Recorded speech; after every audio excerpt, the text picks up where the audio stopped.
They pushed the deed to my penthouse across the table as if I were just another piece of office furniture, right in the executive boardroom where I'm a compliance manager.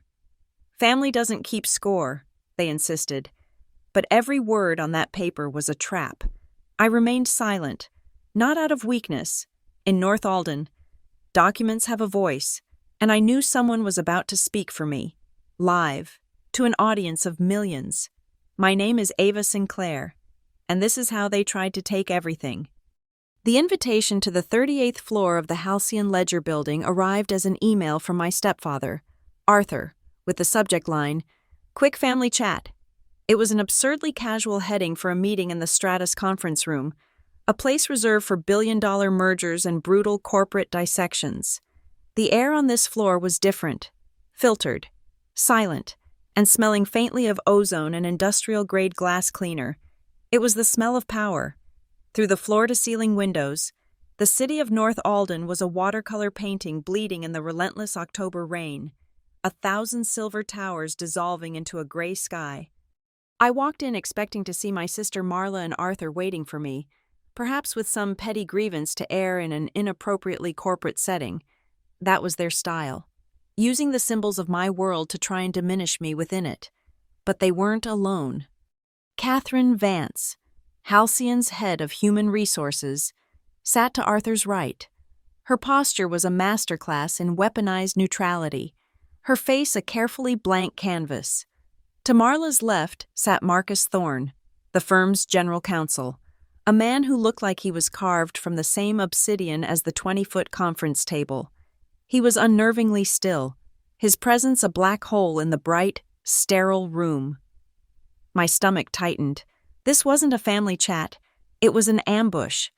The cold dread that washed over me was instantly replaced by something else, something harder. The compliance manager in me took over. My brain, trained to identify and mitigate risk, began to scan the room, assessing threat vectors, calculating exposures. The threats were all looking directly at me. Thank you for coming," Arthur began, his voice dripping with the practiced sincerity he used on potential investors. He was a man who had married my mother after her success and had worn her wealth like a bespoke suit ever since. He gestured around the room as if he were the host. "We thought it best to have Catherine and Marcus here, just to keep things official and transparent." Transparent as a brick wall. Marla didn't waste any time on pleasantries.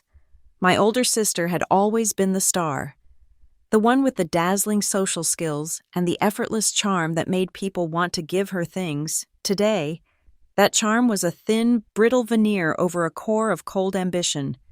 She wore a cream-colored silk blouse that probably cost more than my first car. Her expression one of pained concern that didn't reach her eyes. She slid a thick, professionally bound document across the polished black table. It stopped inches from my hands. On the cover, in elegant serif font, were the words, "Sinclair Family Inheritance Agreement." "We've had this drawn up to simplify things, Ava," she said, her voice smooth as honey. "It's a simple transfer agreement for the Crestline Penthouse. It just makes sense for me to take it over, to avoid any potential for future litigation regarding Mom's estate." The lie was so audacious it was almost impressive. My mother's estate had been settled over 6 months ago. Her will was ironclad, her intentions crystal clear. The penthouse, the place where I had spent the last 3 months of her life holding her hand and monitoring the hiss of her oxygen machine, was left to me alone. There was no potential for litigation. They were creating a problem that didn't exist so they could sell me the solution.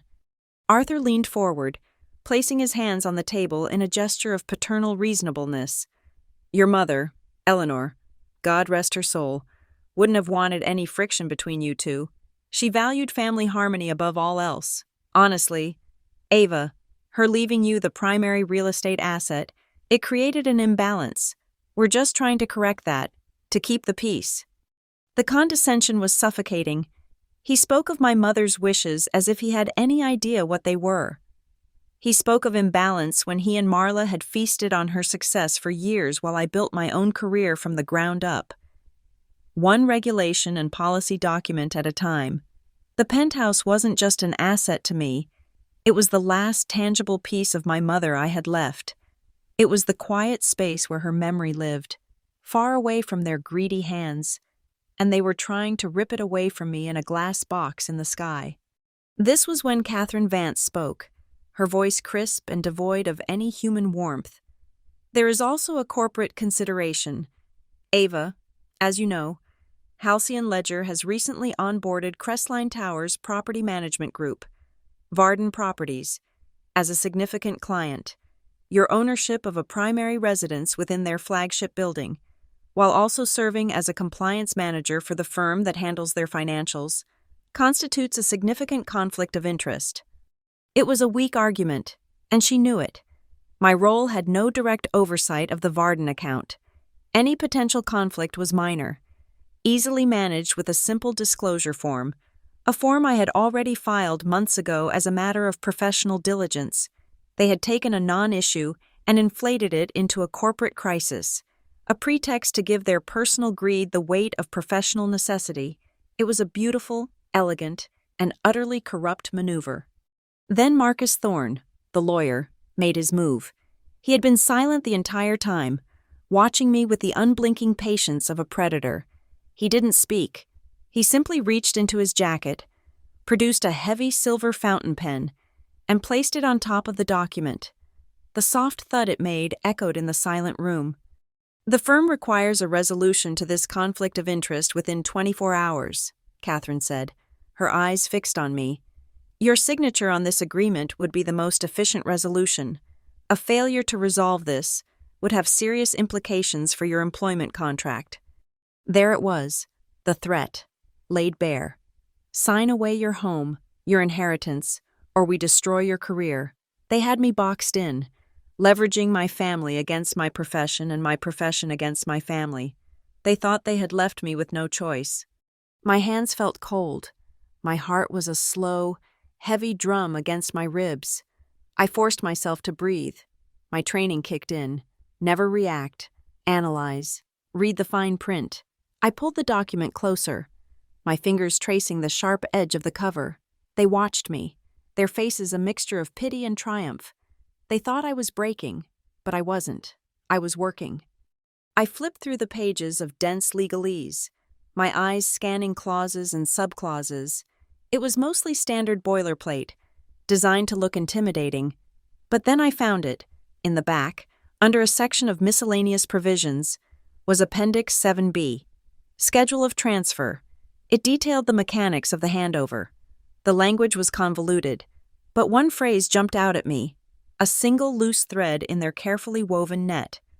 The asset will then be conveyed to a designated holding entity, Wexmont Shell LLC, for transactional expediency before final transfer to the beneficiary. A shell company. Adrenaline, cold and sharp, cut through my shock. Why would they need a shell company for a simple intrafamily transfer? You don't launder a gift.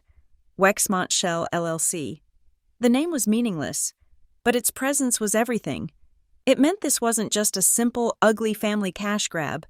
This was a structured transaction. It was premeditated, complex, and designed to obscure something.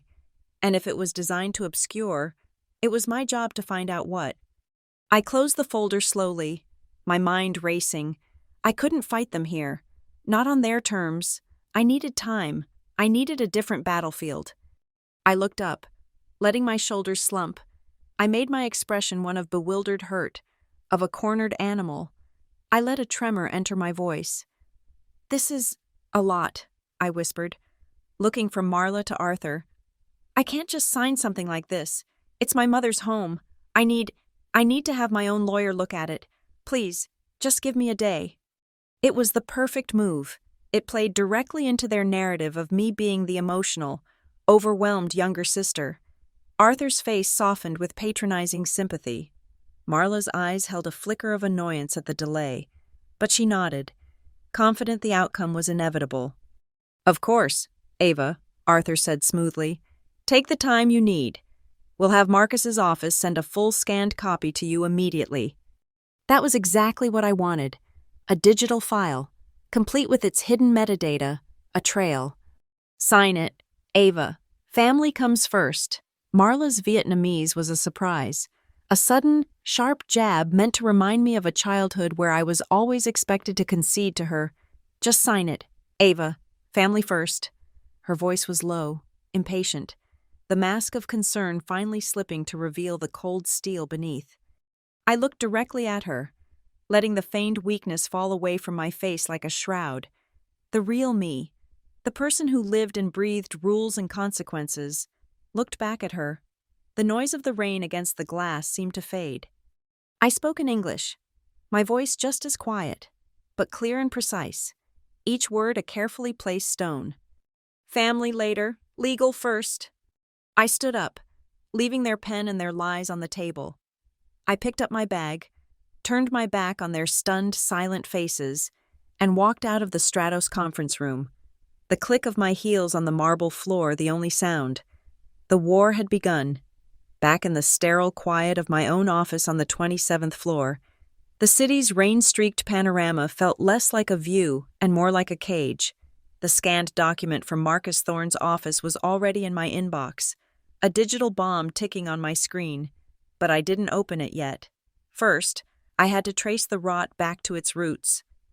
The roots, as they always did, led back to my mother, Eleanor. She passed away last year, not from a sudden event, but a slow, cruel erosion by cancer. The reading of her will was a quiet, tense affair in a wood-paneled office that smelled of old paper and unresolved grievances. When the lawyer read the clause concerning the Crestline penthouse, the air in the room became thin enough to crack. To my daughter, Ava, he'd read from Eleanor's precise, elegant script. I leave the property at 1 Crestline Plaza. In its entirety, I do this without reservation, because she has always been self-reliant, and I know she will protect this home as she protected me. Because you are self-reliant, in that moment. Marla's face had been a perfect, placid mask, but a muscle in her jaw had tightened. Arthur had shifted in his expensive leather chair. A flicker of something, disapproval, surprise, in his eyes, before it was replaced by somber grief. That single sentence from my mother was both a gift and a condemnation. To them, it wasn't an acknowledgement of my strength. It was an explanation for their exclusion. It had always been this way. Marla was the sun. I was the planet in a distant, uninteresting orbit. She was the one praised for her social dexterity, her ability to charm a room, to navigate the complex currents of human emotion with an effortless grace. I was the dry one, the analytical one. While Marla collected friends and admirers, I collected facts. As children, she learned to measure her worth in compliments and social invitations. I learned to measure truth in receipts and bank statements. When our family's small catering business started to thrive, thanks to my mother's talent and my quiet, meticulous bookkeeping. Marla was the public face of its success. I was the one in the back office ensuring the numbers added up. Arthur came along when the numbers got big. He was a financial consultant who met my mother at a charity gala and was instantly captivated, not by her warmth or her wit, but by the healthy glow of her balance sheet. He was handsome, polished, and spoke the language of investments and acquisitions fluently. He understood money far better than he understood love, and for a time, my mother mistook his management of her portfolio for a management of her heart. He never raised his voice, never overtly disapproved of me, but he looked at me the way one might look at a stubborn piece of data that complicates an otherwise elegant equation. When I fought my way into a coveted position at Halcyon Ledger, a firm notorious for its brutal selection process, there was no celebration. I remember telling Marla the news over the phone. There was a pause, and then she'd laughed. A light, airy sound that didn't hide its sharp edge. Halcyon? All those numbers and rules? Oh, Ava, you belong in the shadows. It's a perfect fit. It wasn't a compliment. It was a categorization. I was the infrastructure, the plumbing, the necessary but unseen mechanism that allowed the beautiful facade to function. She was the facade. But the penthouse wasn't just a number on a ledger or a clause in a will. It was the last place my mother had been truly alive. For 3 months. That apartment on the 52nd floor, with its panoramic views of the city, had shrunk to the size of a single room. The world outside the windows dissolved. My universe was the space between her bed and the IV pole, the rhythmic, labored hiss of the oxygen concentrator the only soundtrack. Marla visited twice, both times for less than an hour, bringing expensive flowers that wilted in the climate-controlled air. She couldn't stand the sight of illness, the raw, unglamorous reality of a body failing. Arthur came by to discuss end-of-life financial planning, his euphemism for making sure the estate taxes were minimized. They couldn't bear the truth of the situation. So it was just me and the quiet courage of my mother, me and the whispered conversations in the dead of night, me and the weight of her hand, frail and light, in mine. They saw a luxury property. I saw a sanctuary, a witness to the last, most honest moments I ever shared with my mother, and they wanted to turn it into a commission. Their first attempt came a month after the funeral. They'd called it a family council at Arthur's club, over untouched plates of seared scallops. They laid out their proposal. It was a buyout. They offered me a fraction of the penthouse's market value, framing it as a generous gesture to release the equity and share it as a family. I refused. I didn't even give a reason. I just said no. The word hung in the air between us, stark and final. Marla's composure cracked for the first time. Her eyes went cold. Arthur's face clouded over with disappointment, the way it did when a promising stock suddenly dipped. That refusal was what led us to the 38th floor of the Halcyon Ledger building today. When their soft power failed, they turned to hard power. They had correctly identified that my career was the most important thing in my life, outside of my mother's memory. It was the world I had built for myself, on my own terms, a world governed by rules and logic, not by shifting emotional alliances, and so they decided to use it as a hostage. They believed it was my greatest vulnerability, the one thing I was terrified of losing. They were wrong. It was my greatest weapon. Over the years, dealing with them, I had learned that silence was a powerful tactic. It unnerves people who are used to filling every space with their own voice. They rush to fill the vacuum, and in their haste, they say more than they should. My silence in that boardroom wasn't surrender. It was reconnaissance. I let them lay out their entire strategy, their manufactured conflict of interest, their legal threats, their carefully constructed timeline. I let them believe they were in complete control. But as I sat in my office, the pieces began to click into place, forming a picture that was far uglier than a simple family inheritance dispute. The shell company, Wexmont Shell LLC, was the key, and their desperation was the catalyst. Arthur was comfortable. He had no urgent need for a massive cash infusion. But Marla, something was off with Marla. In the boardroom, beneath the expensive silk and confident posture, I had seen a flicker of something I hadn't seen in years. Raw panic. Her insistence, the speed of this ambush, the willingness to burn everything to the ground to get her hands on that property. This wasn't just about greed or envy anymore. This was about a deadline. Marla needed money, and she needed it fast, and she was hiding the reason why. That was the crack in their perfect facade. That was the loose thread. And I was going to pull it until their entire world unraveled. I swiveled in my chair, turned to my monitor, and finally opened the PDF. It was time to stop being silent. It was time to go to work. My office on the 27th floor became my war room. The 24-hour deadline they'd given me wasn't a threat. It was a head start. My work at Halcyon Ledger wasn't just about enforcing rules. It was about understanding how systems, both human and digital, could be bent, broken, and manipulated. I was an expert in the architecture of deceit. Now, I was going to use that expertise to tear down their crooked house, brick by brick. The first brick was Wexmont Shell LLC. The name was bland, designed to be forgotten. I ran it through the firm's enhanced due diligence software, a powerful system that could peel back the layers of corporate anonymity. The public registration was recent, filed just 6 weeks ago. The listed agent was a generic incorporation service in Delaware, but the address for correspondence, listed deep in the filing addendum, was a simple post office box in North Alden's affluent western suburbs. I cross-referenced the PSO box number against our internal client and vendor database. Nothing. Then I expanded the search to public records, cross-referencing it with known associates of my family. A hit. The box was registered to a small boutique financial consultancy run by a man named Gerald Croft. Gerald had been Arthur's personal wealth advisor for over a decade. It was the first clean line, a digital thread connecting my stepfather's inner circle directly to the legal entity designed to strip me of my home. I saved the search results. Exhibit A. Next, I turned my attention to the corporate justification. The conflict of interest.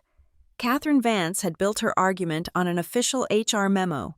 I navigated the firm's labyrinthine document server to the compliance archives. I found the memo, dated 3 months prior. It was a general policy update regarding employee holdings in client-affiliated properties. On the surface, it looked legitimate, but I knew our systems. Every document created on our network is templated. I pulled up other memos from the same period.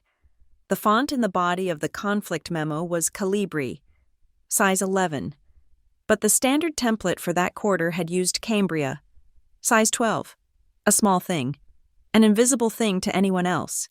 To me, it was a glaring forgery. Someone had taken a current template and backdated it, forgetting to change the default font to match the old standard. A clumsy, arrogant mistake. I saved both memos, side by side. Exhibit B. Now for the document they had given me, the so-called Family Inheritance Agreement. The metadata on the PDF file was a treasure trove. I opened the file's properties. Created, yesterday. 4:15 p.m., last modified, yesterday.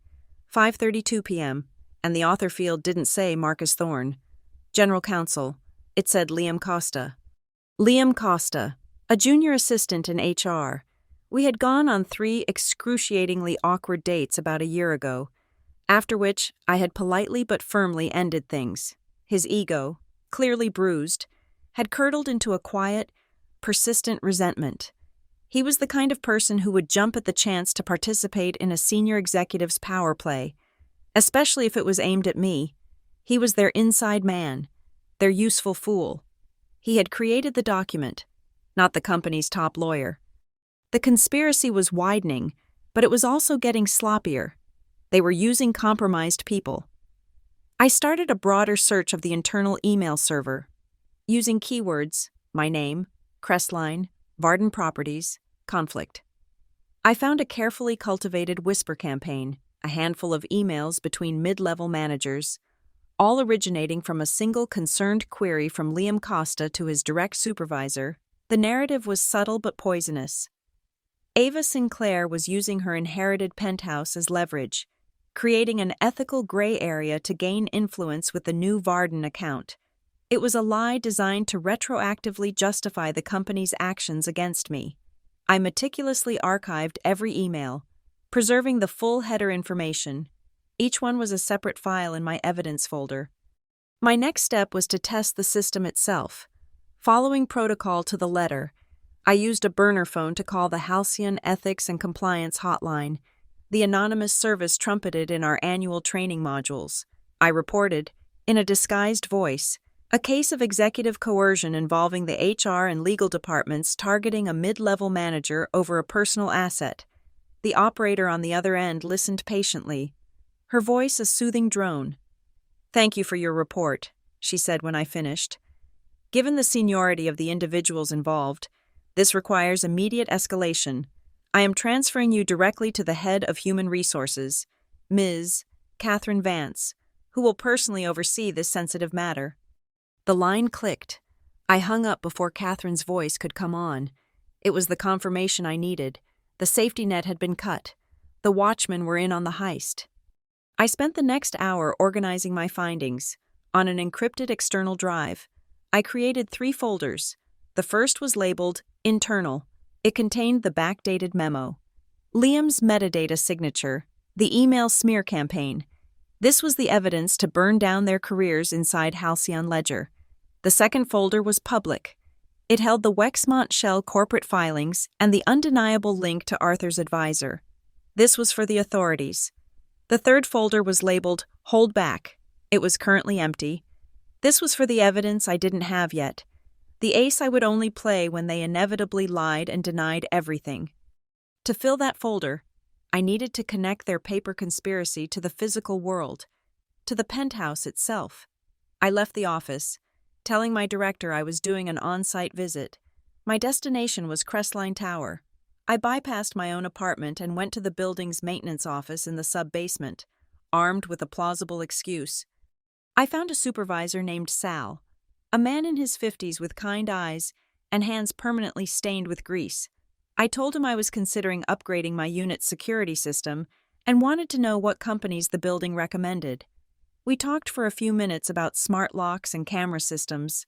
Then, feigning a sudden thought, I said, "Actually, I think someone in the building mentioned you guys had to do a rush job on a unit recently, a full security replacement. Was that on the 52nd floor, by any chance?" Sal grunted. "Yeah, that was a weird one.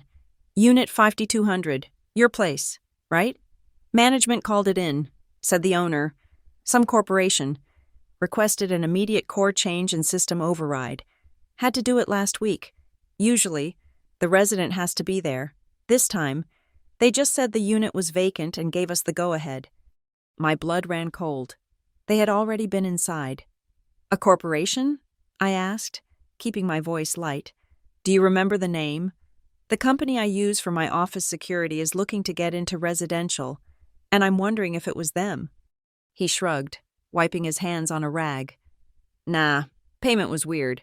Came through on a prepaid corporate card. All I remember is the work order code." He tapped on his tablet, scrolling back through his job history. "Here it is, paid by some group called Wexmont Shell." There it was, the final, damning link. I felt a surge of cold, clarifying rage. They hadn't just tried to coerce me. They had already committed criminal trespass. "That job code," I said, pointing to the screen. "NPL C5200 SEC. What does the NPL part mean?" "Oh, that's the client project code," Sal said, oblivious. "The Varden Management Group uses them to bill back to their big corporate tenants. NPL is New Palisade Living. They're a developer. Rent a few whole floors in the commercial wing downstairs." New Palisade Living. I knew that name. I pulled out my phone and did a quick search. The company's slick. Aspirational website loaded instantly, and there, on their Our Partners page, was a professionally shot photo of my sister, Marla Sinclair, smiling brightly. Her title was listed beneath, Lead Brand Strategy Consultant. I leaned back against the cool concrete wall of the maintenance office, the puzzle pieces snapping together with brutal clarity. This was never just about Marla wanting the penthouse. This was a multi-layered, coercive transaction. Marla, desperate for cash, had likely identified a buyer or a business opportunity through her client. New Palisade, Arthur, through his advisor, created Wexmont Shell to act as a clean, anonymous vehicle for the transaction. Catherine Vance and Marcus Thorne provided the corporate muscle, using my job as a hostage to force the transfer. They had illegally entered and secured the property to prepare it for a quick flip, laundering it through the shell company to hide the proceeds and the collusion. This wasn't a family squabble that had spilled into the workplace. This was a calculated criminal conspiracy that used the language of family as a cover. They had fundamentally misjudged me. They saw me as a quiet rule follower. They never considered that I would use those same rules, that same meticulous, unbending process, to document their every crime and burn their world to the ground. I thanked Sal for his time and walked out into the rain. My empty hold-back folder now waiting for its first and most powerful piece of evidence. The 24-hour clock was ticking, but it was their clock, not mine. The next morning, a new email arrived from the office of Marcus Thorne. The subject line was a single, sterile word, agreement. Attached was a non-disclosure agreement, a digital muzzle. It was an act of pure arrogance, a final turn of the screw. They weren't just taking my home. They were taking my right to speak about it. I opened the document. The language was a suffocating blanket of legalese, designed to intimidate. It forbade me from discussing the circumstances, negotiations, or contents of the Sinclair family inheritance agreement with any third party. The penalties for violation were severe, including financial damages and immediate termination for cause. They were building a wall of silence around their crime. But they had made a mistake. They had used a standard halcyon ledger corporate NDA template. They assumed I would be too cowed to read it, or too foolish to understand it. My eyes, trained by a decade of dissecting such documents, scanned past the intimidating threats and hunted for the exceptions, the seams in the armor. I found it in the 12th section. Clause 12C. It was a standard carve-out, a piece of boilerplate so common that their high-priced lawyer hadn't even bothered to delete it. It read, "Nothing in this agreement shall prohibit the disclosing party from making any disclosure required by law, regulation, or a valid order of a court or other governmental authority, or as may be necessary to report a potential violation of law to any governmental authority in a public or private hearing." A public hearing. The words glowed on the screen. It was more than a loophole. It was a doorway. They had handed me the legal justification for my own counterattack, wrapped it in their own seal of approval, and demanded I sign it. First, I needed to forge it into a weapon. I drafted a short, carefully worded email to Catherine Vance. I attached the NDA. "Catherine," I wrote, "thank you for facilitating this. For my own clarity and to ensure full compliance before I sign, I want to confirm my understanding of Clause 12C. This clause appears to permit disclosure of relevant information if required in a proceeding before a governmental authority, such as a city council hearing. Can you please confirm this is the standard interpretation?" I hit send. It was a baited hook. By asking the head of HR to confirm the exception, I was creating an official, written record. Her answer would become my shield. It came less than an hour later. Her reply was a single, curt line. "Ms. Sinclair, that is the standard interpretation of the clause." Checkmate. I saved the email, with its full, verifiable header, as Exhibit CNDA Confirmation, EML. My next move was to find my stage. A quick search of the North Alden City Government portal gave me the answer. The City Housing Council held a bi-weekly public forum, a session dedicated to citizen complaints and testimony regarding housing practices, and crucially, every session was broadcast live on the city's public access channel and streamed online. The agenda for the next meeting, scheduled for tomorrow evening, was still open. I navigated to the online portal for citizen testimony. I filled in my name. Under Subject of Testimony, I typed a precise, carefully chosen title: Formal Complaint regarding coercive transfer practices and potential conflict of interest involving Varden properties at Crestline Tower. I was framing this not as a family dispute, but as a matter of corporate ethics and public concern. I hit submit. To ensure the council was primed, I opened their anonymous whistleblower portal. I uploaded the contents of my public folder, the Wexmont Shell corporate filing, the proof of its registered address, the undeniable link to Arthur's financial advisor. I submitted it as a concerned, anonymous resident of Crestline Tower, flagging irregular corporate activity. I wasn't just going to speak. I was going to provide the evidence for my own case before I even set foot in the room. While the offensive was in motion, I needed to secure the asset itself. My mother's will, drafted by a shrewd and cautious lawyer, contained a provision for the creation of a protective trust in the event of undue influence or coercive attempts to seize estate assets. I filed the necessary paperwork electronically with the county probate court, formally placing the Penthouse into a temporary revocable trust, with me as the sole trustee. The document I signed was a conditional hold, a legal firewall that made any transfer of the deed impossible without a secondary, notarized affirmation from me, to be given no less than 30 days after the initial agreement. It was a procedural tripwire. Even if they forced me to sign their papers, The house itself was now legally untouchable in the short term. Now it was time to manage them. I had to let them think they were winning. I called Marla. I pitched my voice low, laced it with the sound of weary defeat.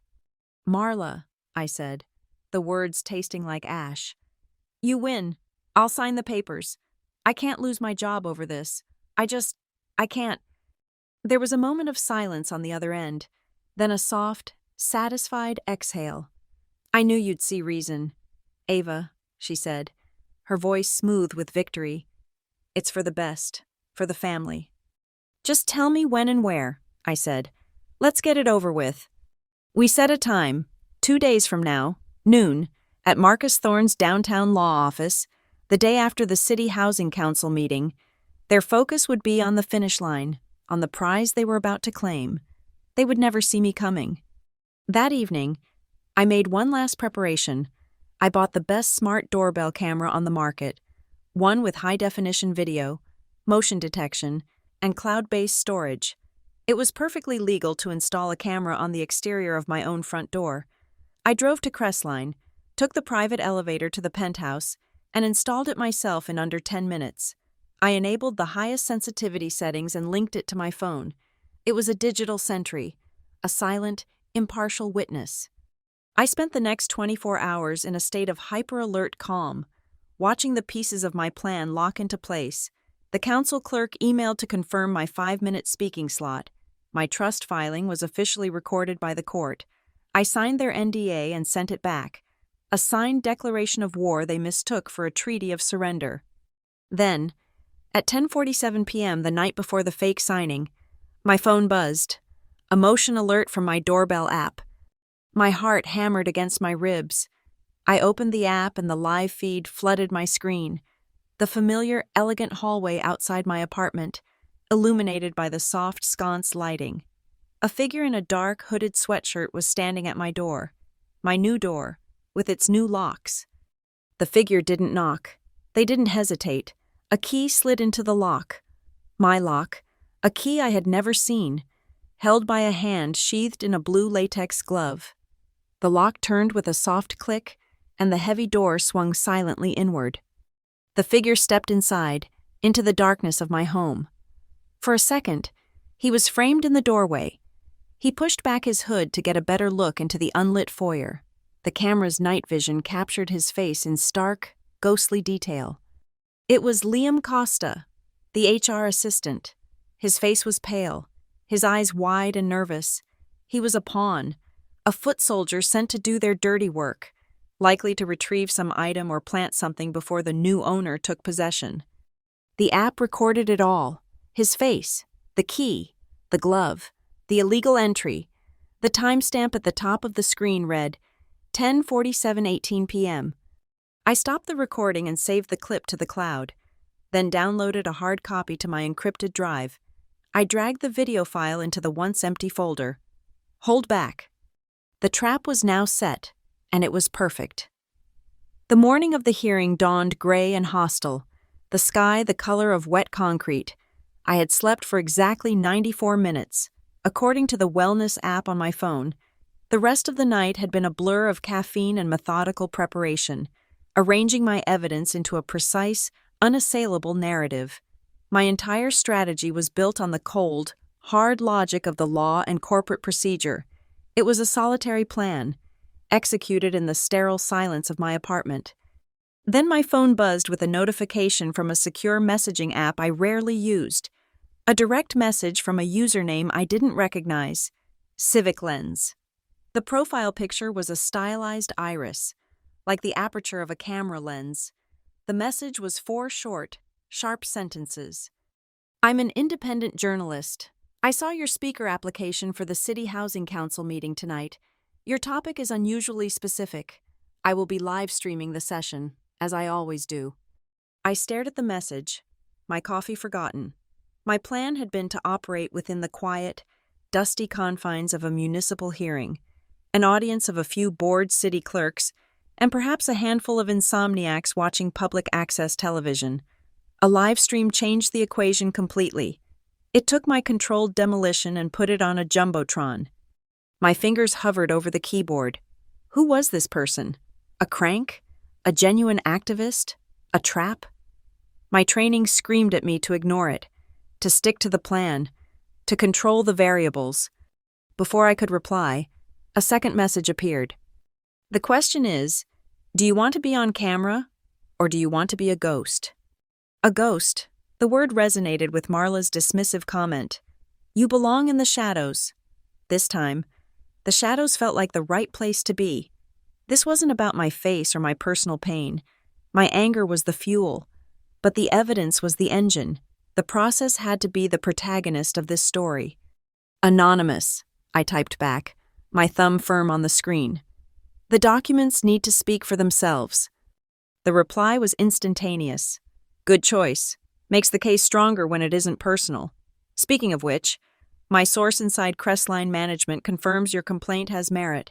They were wondering when someone would flag the 52nd floor. I froze. A source? My meticulously constructed solitary strategy suddenly had a new, unknown variable. My heart rate kicked up a notch. What source? I typed. Building engineer. Good man.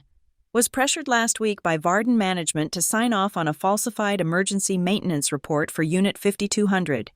Claimed a critical security system vulnerability required an immediate lock replacement. He knew it was bogus, but his job was on the line. He signed, but he kept a copy of the original work order. The room seemed to tilt. This was dynamite. It wasn't just my word against theirs anymore. They hadn't just trespassed. They had created a fraudulent paper trail to justify it. The work order, Civic Lens continued, was paid for by a Wexmont Shell LLC, the same shell company you flagged in your anonymous tip to the council. That's why I'm contacting you. Your story and my story just connected. The cold dread I had been living with for days was suddenly pierced by a strange, unfamiliar warmth. I wasn't alone. In the sprawling, anonymous city of North Alden, another person had seen a piece of the same crime and had decided it was wrong. I have the public filings for Wexmont Shell. Civic Lens messaged. I plan to display them on screen when the topic comes up. Do I have your permission? The question was a sign of respect, a professional courtesy that my own company and family had never afforded me. He, or she, I had no idea, wasn't hijacking my case. They were offering to amplify it, but on my terms. Use the versions I'm sending you now, I replied. I opened the files on my laptop, the ones from my public folder. I took an extra minute to redact my mother's name as the original grantor of the property.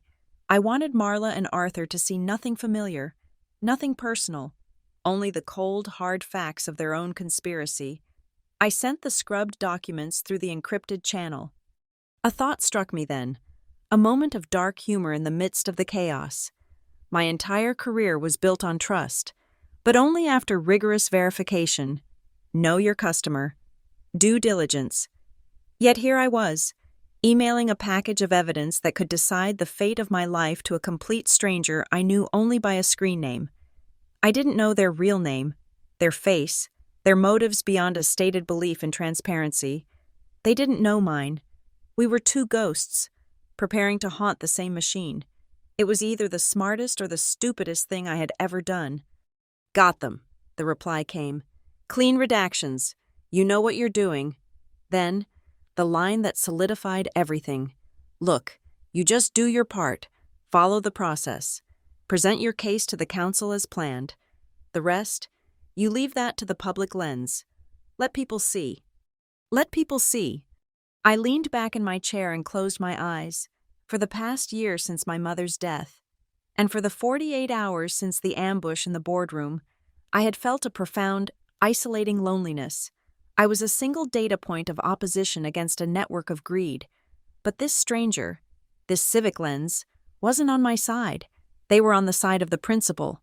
For the first time, someone else was standing up for the rules, not for the people who were breaking them. The feeling was so unexpected, so powerful, that it felt like drawing a full breath after nearly drowning. It was the warmth of an alliance, however strange and remote. It was the resolve I needed for the night ahead. My mind was clear. I had one more move to make before the hearing. I called Sal, the maintenance supervisor at Crestline, on his direct line. I told him my security consultant needed a copy of the invoice for the recent work on my unit to cross-reference system compatibility, a nonsense excuse that he accepted without question. He grumbled about the paperwork, but emailed me a PDF of the locksmith's invoice 5 minutes later. There it was, billed to Wexmont Shell LLC, a line item for Emergency Security Overhaul, the job code, NPL C5200 SEC, and the amount, several $1,000s, paid by a corporate credit card. I opened the PDF in an editing program. I drew thick black boxes over the credit card number, the authorization code, the locksmith's address. I left only the most critical, most suggestive information visible. The Wexmont Shell name, the damning job code, and the startlingly high price for a simple lock change. The heavy redactions made the document look even more suspicious, like a page torn from a classified government file. I sent the new file to Civic Lens. My message was simple. Another public record you might find interesting, a receipt. The reply came back in seconds, a single thumbs-up emoji. The alliance was sealed. The evidence was seated. The audience was waiting. The law office of Marcus Thorne was a temple of calculated silence. It occupied the top floor of a skyscraper even taller than Halcyon's, a glass box of minimalist gray furniture and sweeping, arrogant views. Rain lashed against the windows, but inside, the only sound was the sterile hum of the air conditioning and the precise, maddening tick-tock of a ridiculously oversized Swiss clock on a stark white wall. It felt less like a room and more like the inside of a watch, every part moving with cold, expensive indifference. They were all there, arranged around a glass table that seemed to float in the air. Arthur, playing the part of the concerned patriarch, Marcus Thorne, the impassive legal executioner, and Marla. The hidden camera of my mind zoomed in on her. She was glowing with triumph, a victor claiming her spoils before the final battle was even over. Around her neck was a new piece of jewelry, a delicate gold chain from which a small, stylized pendant hung. It was the logo for New Palisade Living. She was wearing a trophy purchased with the proceeds of a crime she hadn't even finished committing yet. It was so brazen, so perfectly, predictably Marla, that a strange, cold calm settled over me. She had just handed me my opening statement. Marcus Thorne slid the final signature pages across the table, along with the same heavy silver pen from the boardroom, the deed transfer, the NDA, the end of it all. I reached for the documents, and I let my hand tremble. It was a small, calculated performance. I let my breathing become shallow, my eyes wide and cornered. They watched me, their predator instincts soothed by the sight of my supposed fear. The ticking of the clock on the wall was a hammer, counting down the seconds to my defeat. Tick, tock. My voice was a whisper, fragile and thin. Can I have 5 more minutes? Please, just to read it one last time. Marla's smile was magnanimous, dripping with pity. Of course. Ava, take all the time you need. The 5 minutes passed in near silence. The clock on the wall was the only thing that moved. Tick, tock. They thought I was mourning my loss. They thought I was gathering the courage to surrender. They had no idea I was watching the clock on my phone, waiting for a specific email, synchronizing my attack. When the time was up, I looked up. The tremor in my hand was gone. My voice, when I spoke, was no longer fragile. It was the clear, analytical tone of a compliance manager flagging a fatal irregularity. I tapped one of the signature pages. I have a question about the financial settlement attached to this agreement, I said calmly. Appendix C outlines a nominal compensation for my cooperation, to be transferred upon signing. The transfer structure seems unusual. Can you explain why the funds are being routed from a New Palisade Living marketing account into the Wexmont Shell LLC before being dispersed to me? The silence in the room changed. The indifferent silence of moments before became a thick, heavy, suffocating silence. Talk? I saw Arthur's Adam's apple bob in a single, convulsive swallow. Marla's victorious smile didn't vanish. It froze. a brittle, porcelain mask. Marcus Thorne's face remained impassive, but I saw the subtle shift in his posture, the tightening of his shoulders. "It's a standard transactional structure for expedience, Ms. Sinclair," the lawyer said, his voice a low, smooth lie. "Perfectly normal for complex agreements." I didn't even look at him. My eyes were locked on Marla. "And is this also standard procedure?" I slid the redacted locksmith's invoice across the glass table. It came to a stop directly in front of her. "It's an invoice for an unauthorized, top-to-bottom security replacement at my home. It's billed to Wexmont Shell. The building supervisor recalls the initial hold for the job being placed on a prepaid corporate card issued to a Mr. Liam Costa, my company's HR department. Why was Halcyon Ledger's Human Resources Department using a shell company to illegally change the locks on my private residence?" No one answered. The question hung in the air, dense and radioactive. The only sound was the ticking of the clock, a slow, merciless drumbeat. Tick-tock. Then, a new sound, a sharp, insistent buzzing against the glass tabletop. It was Marla's phone. The screen lit up, displaying a name. It vibrated again, a text message, then another call. The outside world, the world they thought they could control, was starting to break through the walls of their soundproof room. My anonymous tip to the council was beginning to circulate. Questions were being asked. My own phone buzzed softly in my lap. I glanced down. It was an email from the office of the city clerk. Subject: Confirmation of testimony for Agenda Item 7B. Ms. Sinclair, this email is to confirm your request to provide public testimony regarding Agenda Item 7B. Crestline Tower complaint has been approved for this evening's session. Please be aware the session will be live-streamed on the City of North Alden's official channels. We look forward to your participation. I had everything I needed. I picked up the heavy silver pen. I held it over the signature line on the deed transfer. For a single, stretched-out second, I let them think they had won. I could see the relief flood into Arthur's face. I saw Marla's hand stop reaching for her buzzing phone. The pen's nib hovered an inch from the paper. The clock on the wall ticked. Then, slowly, deliberately, I pulled the pen back. I set it down on the glass table with a soft, final click. I looked up and met Marla's gaze. "I don't think I'll be signing this today," I said, my voice even and calm.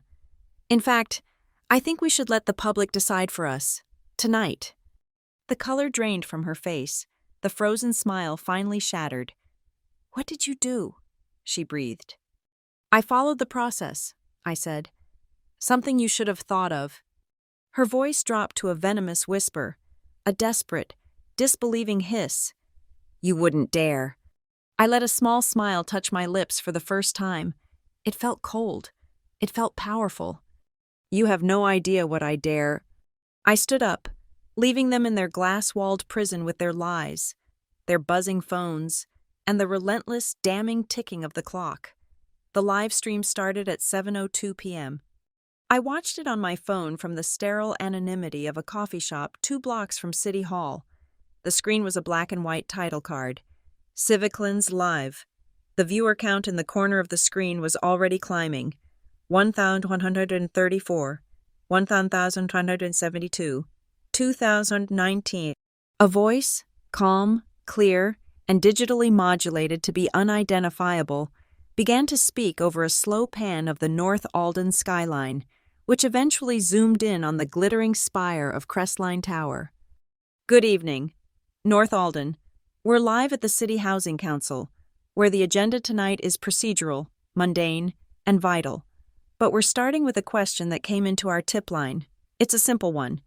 Who really owns the homes we live in?" The screen cut to a document, my document, the redacted locksmith's invoice. "This is a receipt," the voice of Civic Lens said, "for a multi-$1,000 emergency security overhaul on a penthouse apartment at Crestline. It was paid for by a corporation called Wexmont Shell LLC." The image changed, a side-by-side comparison of 2 Halcyon Ledger HR memos, the different fonts circled in glaring red. This is an internal policy document from a major financial institution in this city, which was used to justify pressuring an employee. Notice the date. Now notice the template. They don't match. The viewer count hit 5,000. The live chat on the side of my screen was a waterfall of text. User 772. Wait, what is this? NA Watcher. Wexmont Shell? Never heard of them. Truth Seeker 9. Coercion? At Halcyon? Color me shocked. The employee who owns this penthouse, Civic Lens narrated, was told to surrender her property because of a conflict of interest. She was also, coincidentally, being pressured by her own family to give them the same property. We have to ask, is this a corporate matter, a family matter, or something else? The chat exploded. Legal Eagle. This is constructive eviction, using the employer as muscle. City Dweller 22. Family plus company equals forced transfer. Broker Boy. Someone is trying to get that apartment off market. I guarantee it. To understand the justification for this, Civic Lens continued. We have a statement from a Crestline Tower employee. His voice has been disguised to protect him from retaliation. The screen cut to a black screen with a pulsing audio wave. A distorted voice, thick with anxiety but clear in its purpose, began to speak. They gave me a report to sign. Said Unit 5200 had a security flaw. It didn't. The system was fine. It was a lie. A pretext to get their own locksmiths in there. Management said sign it or find another job. So I signed, but it was a lie. In a cubicle on the 38th floor of the Halcyon Ledger building, Liam Costa watched the stream, his face the color of spoiled milk. The coffee in his hand trembled, splashing onto his desk. His other hand was clamped tight on his corporate ID badge, a talisman that could no longer protect him. This was my cue. I opened my email and attached 2 files. The scanned page of the NDA, with Clause 12C highlighted, and the screenshot of Catherine Vance's confirmation email. I sent it to the public inbox for the city clerk, which I knew was being monitored during the hearing. Then I sent a text to Civic Lens. NDA Clause 12C, submitted to clerk. My phone immediately began to vibrate. An incoming call from Marla. I pressed the red decline button. It rang again instantly. Decline. A series of texts appeared on my lock screen. Marla. Ava, pick up the phone now. Marla. What is this live stream? Marla. You are ruining everything. I silenced my phone and put it face down on the table. Inside the council chambers, I could see the chairperson, a formidable woman named Alani Reyes, looked down at a tablet her clerk had just handed her. She held up a hand, interrupting the next speaker. A relevant document has just been submitted to the public record concerning the Crestline complaint, she announced, her voice amplified through the room and out into the live stream. It appears to be a non-disclosure agreement. However, my clerk has highlighted Clause 12C. She read it aloud, her voice ringing with authority. Nothing in this agreement shall prohibit the disclosing party from making any disclosure, as may be necessary to report a potential violation of law to any governmental authority in a public or private hearing. A murmur went through the small, in-person crowd. On the live stream, Civic Lens let the chairperson's words hang in the air for a moment before speaking. The document meant to ensure silence, the anonymous voice said, is the very one that permits the truth to be told in this room, tonight.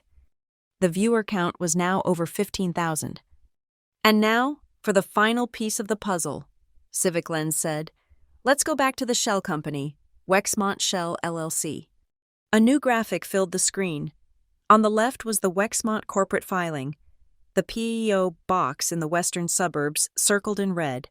On the right was the public business registration for a financial consultancy owned by Gerald Croft. Arthur's advisor, the same PEO box, also circled in red. A thick, accusatory line connected the two. A shell company, created weeks ago, used to illegally access and attempt to seize a private residence, and it is directly linked, by public record, to a longtime financial advisor of the family that was simultaneously pressuring the owner to relinquish the very same property. In the council chambers, Someone gasped. It was audible even on the stream. Chairperson Reyes looked up from her tablet, her face a mask of cold fury. She wasn't looking at a camera. She was looking at the city officials seated around her. The evidence submitted anonymously to this council, corroborated by the live testimony we've just heard and the documents provided, paints a deeply disturbing picture of what appears to be a coordinated, multi-pronged effort to defraud a citizen of her legal property, utilizing corporate infrastructure and intimidation. Her voice was low, controlled, and absolutely devastating. I make a motion that the entirety of the testimony and all submitted documents regarding Agenda Item 7B be bundled and formally transferred to the District Attorney's Office for immediate review of potential criminal activity, including conspiracy, fraud, and illegal trespass. Seconded, another council member called out instantly. The chairperson looked directly into the main camera, as if she were speaking to every one of the 20,000 people now watching. The motion carries. Let the record show. This council will not tolerate the weaponization of corporate power or familial ties to subvert the property rights of the citizens of North Alden. It was over. My evidence, amplified by a stranger, had been accepted into the public record. My fight was no longer my own. It now belonged to the city. The chairperson's gavel felt like a starting pistol. While the city council chamber buzzed with the aftershock of the district attorney referral, I was already moving, the storm was breaking, and my job was to direct the lightning. From the corner table in the coffee shop, with the live stream still playing on my phone, I opened a file I had prepared days ago. It was a formal notice of rescission. Its language was not emotional. It was a series of clean legal cuts, pursuant to North Alden Civil Code 9B1. It read, "This notice hereby declares the agreement known as the Sinclair Family Inheritance Agreement, and all associated documents, null and void on the grounds of duress, undue influence, and material misrepresentation. I attach the public record number for the council hearing as evidence of the duress. I uploaded the document to the city clerk's e-filing portal. The system accepted it. A timestamp appeared. 7:34 p.m. The contract they had tried to build their crime on was now legally non-existent. Simultaneously, a silent, powerful mechanism I had set in motion days earlier kicked into gear. The moment the council's motion to refer the case to the DA was entered into the public record. The protective trust I had established was triggered, a clawback provision, embedded in the trust's charter by my mother's prescient lawyer, was automatically enacted. It was a dead man's switch designed to protect her assets from exactly this kind of predatory attack. Any transfer of the property's deed executed without a notarized affidavit of willing consent, an affidavit I had pointedly never signed, was now legally invalid. The penthouse was shielded. The shockwaves were already spreading. A news alert flashed across my screen from the North Alden Financial Journal. Halcyon Ledger head of HR placed on administrative leave. The live stream had tripped the firm's automated risk management protocols. The keywords, Halcyon, Crestline, coercion, district attorney, had created a perfect storm on their compliance dashboards. Catherine Vance, a woman who had wielded my employment contract like a weapon, was the first casualty, a sacrifice to the gods of public relations. Another alert. Moments later, New Palisade. Living severs ties with Wexmont Shell LLC. I clicked the link. It was a hastily issued press release, dripping with corporate panic. In light of disturbing allegations raised in a public forum, New Palisade is terminating all contractual relationships with third-party consultant Wexmont Shell LLC. Effective immediately, we are dedicated to the highest standards of ethical conduct. They were cutting them loose. They were trying to sever the limb before the poison could spread. It was time for me to move. I paid for my coffee, left the cup on the table, and walked out into the cool, rain-washed night. I walked the 2 blocks to City Hall, my footsteps steady on the wet pavement. I arrived just as Marla did. She burst through the main doors of the chamber like a force of nature, a whirlwind of desperation. Her usually perfect blonde hair was damp and wild. Her mascara was a smudged, dark track beneath her eyes. Her face was pale with a rage so profound it looked like terror. She was clutching a folded piece of paper in her hand. Her prepared speech. I realized. Her useless, obsolete script about family privacy and amicable agreements. She looked like an actress who had shown up to the theater only to find it had already burned to the ground. She made a beeline for the podium, intending to speak, to salvage, to spin, but the chairperson recognized her and was already shaking her head. At that moment, my phone buzzed. A text from Civic Lens. They see you. The anonymous citizen has arrived. Chairperson Reyes looked toward the back of the room. The council recognizes the citizen who filed the original complaint, she announced, her voice cutting through Marla's impending tirade. Do you wish to make a statement on the record? All eyes turned to the entrance. The live stream cameras swiveled. The quiet hum of the room fell to a dead silence. I stepped out of the shadows and walked down the central aisle. The ghost was gone. My anonymity was a cloak I no longer needed. I could feel Marla's stare burning into the side of my face, a look of pure, uncomprehending betrayal. I didn't look at her. I walked to the podium, stood before the microphone, and faced the council. I did not speak to them. I spoke to the record. My statement was 45 seconds long. Every word was a carefully polished stone. My name is Ava Sinclair. The evidence presented to this council tonight is not the result of a family dispute. It is the documentation of a coercive financial transaction. The sacred idea of family was used as a shield. The power of my employer was used as a weapon. They did this to steal my mother's home, an asset they had already illegally entered and secured. I paused, letting the words settle. They believed I would be silent. They were wrong. Let the record show that the process, the rules that are supposed to protect us, worked. The truth came out. I finished. I did not need to say anything else. Chairperson Reyes struck her gavel, the sound a sharp crack in the tense room. In light of Ms. Sinclair's public testimony, this council orders an immediate administrative freeze on all title transfer records for the property located at 1 Crestline Plaza, Unit 5200, pending the outcome of the district attorney's investigation. This session is adjourned. It was the final lock on the door. The legal and procedural dismantlement of their conspiracy was complete. I turned from the podium to walk away, and that's when Marla finally broke. Her voice wasn't a whisper. It was a raw, guttural shriek of pure, narcissistic fury that echoed through the chamber.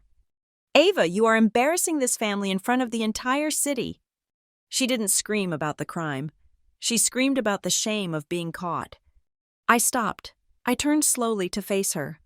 My sister. A stranger with a ruined face and a hollow heart. I didn't raise my voice. I didn't need to. I let my words slice cleanly through her rage. No, Marla, I said, my voice clear and steady. I'm cleaning our mother's name. I held her gaze for a single, silent moment, then turned and walked out of the chamber, leaving her alone in the wreckage. The morning after was unnaturally quiet. The storm had passed, leaving behind a strange, calm clarity and a field of wreckage. The consequences began to arrive not with a bang, but with the sterile chime of incoming emails. The first was from Halcyon Ledger's Chief Risk Officer. Subject: Internal Investigation. It was a formal notice that a full, independent probe was being launched into the conduct of the HR and legal departments concerning the Varden Properties account and my complaint. It was cold, corporate, and a complete vindication. An hour later, a discreet message from a trusted colleague in our own legal department arrived. Liam Costa had been brought in for an interview at 8 a.m. By 8:15, he had confessed to everything, creating the backdated memo, authoring the agreement on Catherine's orders, accessing my apartment. The pawn had been sacrificed to save the Queen and King. It was a quick, clean, and brutal amputation. The next to fall was Arthur. His retreat was as silent and polished as he was. There was no confrontation, no angry phone call. He simply vanished.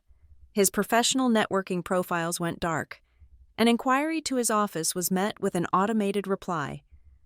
Arthur Sinclair is currently on an extended leave of absence and will be unreachable for the foreseeable future. The man who lived by the ringing of his phone, by the constant influx of calls and connections, had been plunged into a sudden, deep silence. He was in a freefall of his own making. Then came Marla. Her message was not an email or a text, but a voice note.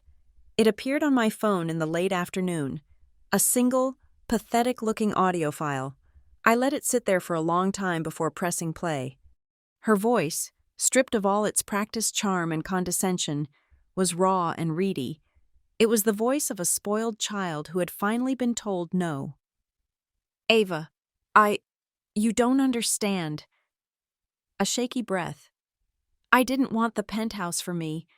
Not really. It was him. It was Arthur."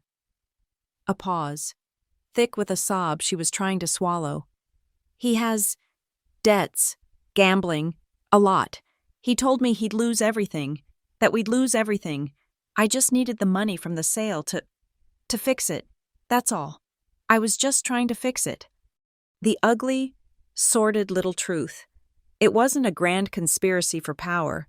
It was a panicked, clumsy scramble to cover the pathetic secret of a gambling addict. The revelation didn't bring me satisfaction. It just felt bleak. She had been willing to detonate my life, my career, and my mother's memory to protect a man's lies. I had the recording. I could have sent it to Civic Lens, to the district attorney, to the Financial Journal.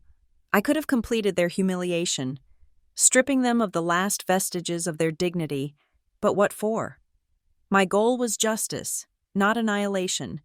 Kicking them while they were down was their move, not mine. I saved the audio file to my encrypted drive, into a folder labeled Evidence Archive, and left it there.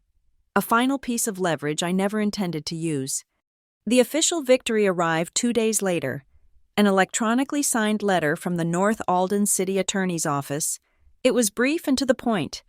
Based on the evidence presented and testimony given at the City Housing Council hearing, it stated, "This office formally recognizes the validity of your filed notice of rescission. All agreements compelling the transfer of the property at 1 Crestline Plaza, Unit 5200, are considered null and void. The penthouse was, officially and irrevocably, safe. The war was over." It was time to reclaim the ground. I returned to Crestline Tower that afternoon. I called the maintenance department and asked specifically for David, the engineer who had been forced to sign the false report. He met me upstairs, his face wary until he saw my expression. I had a locksmith with me. "I'm changing the locks again. David," I said quietly, "this time, I'd like a witness to the work order." A slow smile spread across his face. "I'd be honored, Ms. Sinclair." We stood in silence as the locksmith worked, drilling out the old cylinder, the one installed by their trespassers. When the new, high-security lock was in place, the locksmith handed me a set of gleaming, fresh-cut keys. I signed the new work order, with David co-signing as the building's witness. The act was small, procedural, and deeply satisfying. It was the closing of a circle. As I was locking the door behind me, I saw someone waiting quietly at the end of the long, carpeted hallway. A woman, leaning against the wall. She was unassuming, dressed in jeans, a gray hoodie, and a worn baseball cap pulled low over her face. As I approached, she pushed off the wall. "Ms. Sinclair," she said. Her voice was the same one from the live stream, calm and clear, but without the digital distortion. She had a tired, intelligent smile. "Civic Lens," I said. It felt strange to say the name out loud. She gave a small nod. "I just wanted to say thank you." "I should be thanking you," I said. "No," she insisted gently. "Thank you for trusting the process. Not many people do. They either give up or they try to burn it all down. You just used the rules. It was impressive." The locksmith had given me the old lock cylinder and the keys that came with it, the keys Liam Costa had used. I reached into my bag and pulled out one of them. It felt tainted, heavy with the memory of the violation. I held it out to her. A souvenir, I said. She looked at the key, then reached into her own satchel. She didn't take it from me. Instead, she pulled out a small, clear plastic bag with an evidence label printed on it. She held it open. "It's a little more than a souvenir now," she said. I understood. I dropped the key into the bag. It was no longer a personal artifact of my struggle. It was Exhibit D. She sealed the bag with a practiced motion. I took the elevator down to the grand, marble-floored lobby, and I saw her, Marla. She was standing near the revolving doors, a solitary figure in the vast, empty space. She wasn't crying. Her hands weren't trembling. The panic and the rage were gone, replaced by a cold, hollow stillness. Our eyes met across the lobby. 100 feet of polished stone separated us. It might as well have been 1,000 miles. She held my gaze for a long, silent moment. I saw no remorse in her eyes, no apology. I saw only the dull, flat emptiness of her defeat. Then, she simply turned and walked away, pushing through the glass doors and disappearing into the city.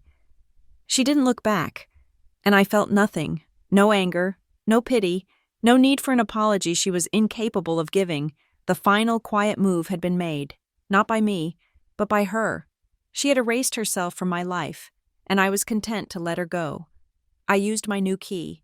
The lock turned with a smooth, satisfying snick. I pushed the door open and stepped inside. The penthouse was silent.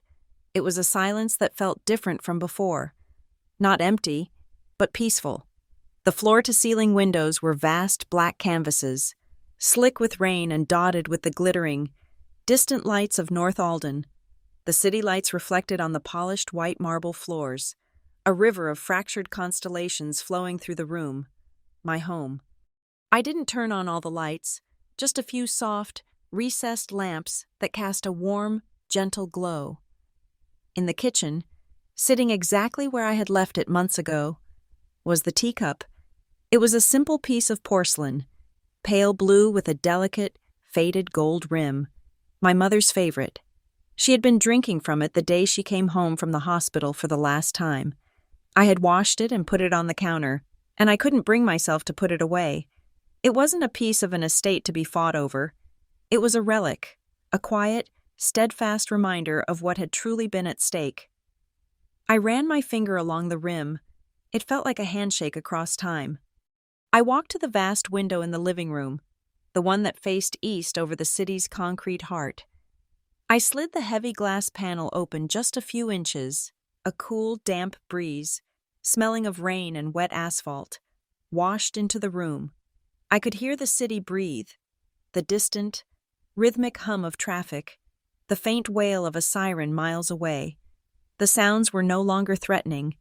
They were just the sounds of the world, a world that I was a part of again, but on my own terms. My phone, resting on a nearby table, was blessedly silent. No more threatening calls, no more manipulative texts, no more buzzing anxiety in my pocket. The silence was the sound of my victory. On my phone's screen, a notification lit up. It was a link, posted by Civic Lens. I tapped it. It led to a video, already going viral. It was a 5-minute summary of the entire affair, a masterclass in narrative journalism. It opened with the shot of the Crestline spire, then cut to the redacted invoice, the backdated memos, the P.O. box connection. It included the audio from the building engineer.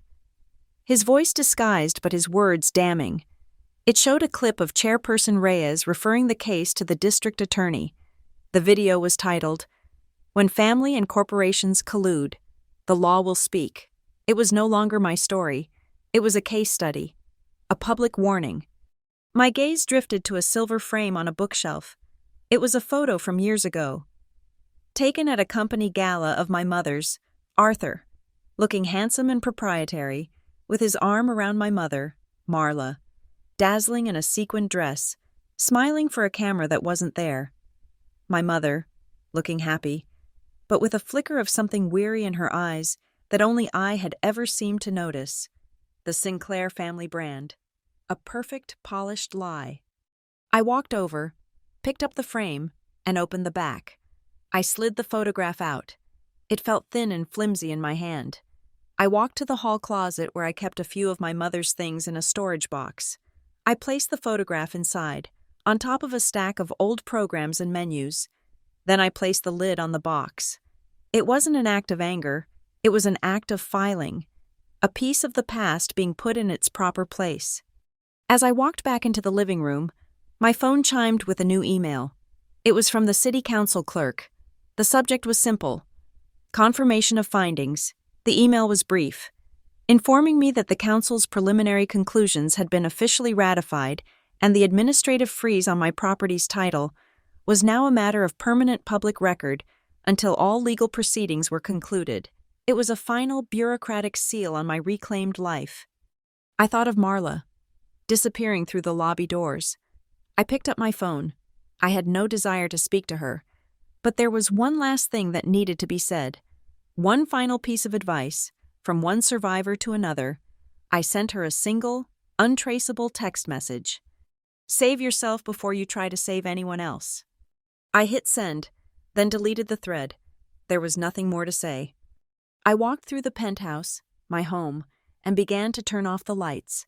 I switched off the lamps in the dining area, plunging the long glass table into shadow. I turned off the light in the kitchen, leaving my mother's teacup to stand guard in the darkness. I left only one lamp on, the one by the large window where I stood. Half the vast apartment was now in darkness, the other half in a soft, quiet light. I didn't want to erase the darkness. I wanted to remember it. It was a part of the story now, a silent reminder of the cost of the truth, a necessary shadow to make the light feel earned. There would be no more vengeance. There would be no more grand explanations. There was only this, the quiet of the room, the sound of the rain, a house, finally, returned to its truth. I turned from the window, and with a soft click, the door closed behind me. Thank you so much for listening to my story. I'd love to know where in the world you're tuning in from. So please drop a comment below and share your thoughts on Ava's journey. If you enjoyed this, don't forget to subscribe to the channel, like this video, and consider hitting the hype button to help this story reach more people who need to hear it.